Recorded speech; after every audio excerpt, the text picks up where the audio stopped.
Meron po tayong dalawang video na mapapakinggan dito. Yung isa ay kay Third.view. Ito po yung kanyang platform, no? Pakinggan po natin yan. And then mamaya, yung video po ni Jam Magno na nagpapahayag siya ng pagsuporta kay Kibuloy. Ito na po yung mga video. Ang hindi ko lang maintindihan, bakit may mga tao na naniniwala na pag sinabi ni Kibuloy na siya ay anak ng Diyos, maniniwala ka na agad na anak nga siya ng Diyos. Aba, hindi ba kayo mga nag-iisip? Di ba red flag na yan na pag sinabi ng isang pastor na siyang nag-iisang anak ng Diyos, na pag-aari niya ang universe at ang buong mundo at ang earth, siya daw ang may-ari. Di ba red flag na yan? Maniniwala ka pa ba sa ganyan? O bakit nagpapapaniwala kayo sa ganyan? Tapos, yung mga akusasyon sa kanya, kung siya ay matinong tao talaga, bakit ang dami-daming tao na lumalabas na nagsasabi na niya, na pinapapalimos niya yung mga members niya, saan siya kumukuha ng pera, dahil ang dami-dami niya mga ari-arian, may jet siya, may mga mansyon, saan niya kukunin yung mga pera na yan, hindi ba? Hindi ba kayo nagtataka? Hindi ba kayo nag-iisip? Sinong matinong tao na normal ang takbo ng utak ang maniniwala sa mga sinasabi niya ni Kibuloy? Abay, mag-isip-isip naman kayo, mga Pilipino. Marangal ang ating lahi, hindi tayo ganyang katatanga. Nung una, nagagalit kayo na may investigation sa Senado, tapos ang sabi ninyo, i-file na ng kaso sa korte. O ngayon, i-file na ng DOJ ang kaso sa korte, ang sinisigaw nyo naman, ginigipit ng pamahalaan.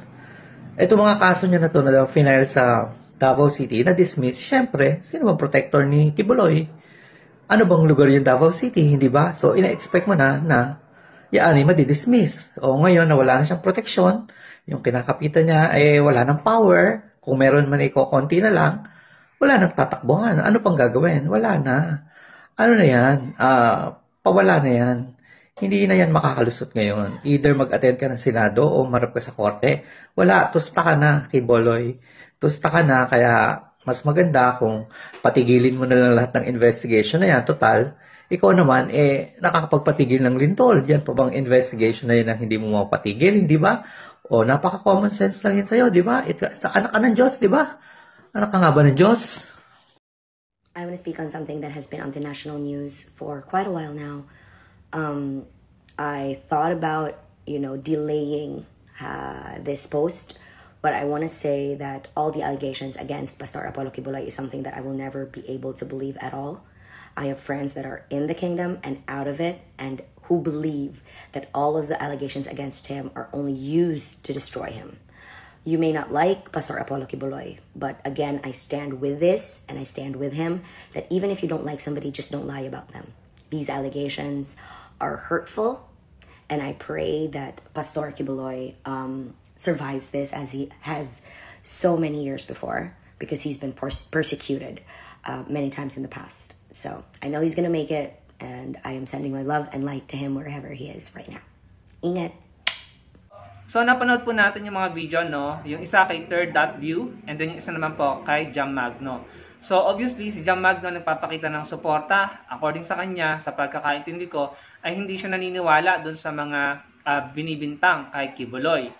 Ito naman pong si Third.view, sinasabi niya na parang wala nang pag-asa si Kibuloy, no? Kasi nga, andyan na, nasa DOJ na, sinampa na yung kaso. And then, may hearing pa sa Congress, may hearing pa sa Senado, patungkol dun sa mga issues, no, involving Kibuloy. And then, meron pa po sa US, no? Tapos, sa pagkakaintindi ko po, ay kinoconsider ni Sir na maraming nagsampa ng reklamo laban kay Kibuloy. On the other hand naman po, si Jam Magno ay talagang parang solid siya, no, na hindi siya naniniwala sa mga binibintang kay Kibuloy. Sabi niya, may mga kaibigan daw siya in and out of the kingdom, no? And dati pa naman talagang sa side ni Kibuloy yan si Jam Magno, nung hindi pa man nananalo si BBM, no?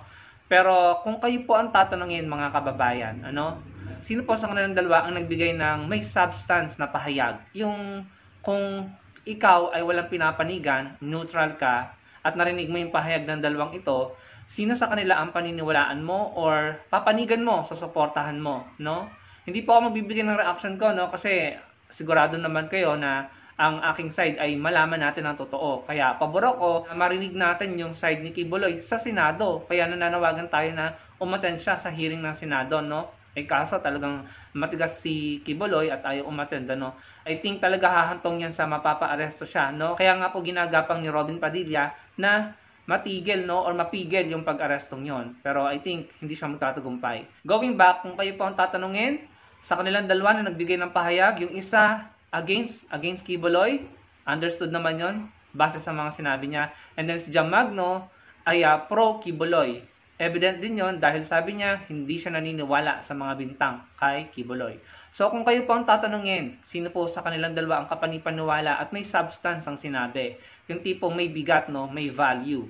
Si Jam Magno ba or si Sir Third View? Ilagay niyo lang po ang inyong opinion sa comment section. Sana po mag-participate kayo dahil kagaya ng palagi kong sinasabi, nauhubog po natin ang public opinion sa pamamagitan ng pag-contribute ng ating sariling opinion sa social media, no, sa mga comment section, dahil maaari tayong maka-impluwensya ng iba, maaari tayong maka-impluwensya ng opinion ng iba, at kapag pinagsama-sama po ang ating opinion kung pare-pareho, collectively maaari tayong makabuo ng isang general public opinion na dapat ay sumusuporta sa tama at sa totoo. So sana po ay makapag-comment kayo. At huwag niyong kalimutang i-like ang ating video. Magkita-kita po tayo sa susunod kong video. Maraming pong salamat.